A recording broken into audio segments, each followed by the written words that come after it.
আহ, এই পাশ হচ্ছে করলার জমি, এইখানে হচ্ছে পটলের জমি, আর এইখানে হচ্ছে আলু।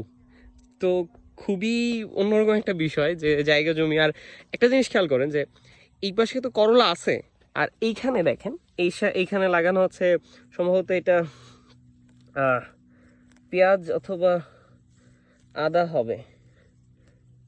হ্যাঁ, এটা পেঁয়াজ। সো পেঁয়াজ আছে। আর তার পাশে কিন্তু এখানে টমেটো লাগানো আছে, টমেটোর পাশে পাশে আলুর জমি। আর একটু পরেই আবার এরকম আখ, যেটাকে আমরা বলি কুইশার। তো সব কিছুই আছে এখানে। আর জমি এখানে অনেকটা অনেকটা জমি, তার মধ্যে করলা অনেকটা দূর গেছে এই পাশে। আর এখানে যদি দেখেন যে টমেটো, এখানে টমেটো বেশ সুন্দর হয়ে হয়েছে। অর্থাৎ ভাই যেটা করছে এক সিরিয়ালে অনেক কিছুই লাগানো হয়েছে। আর এটাকে বর্গা চাষ বলে মেবি, যে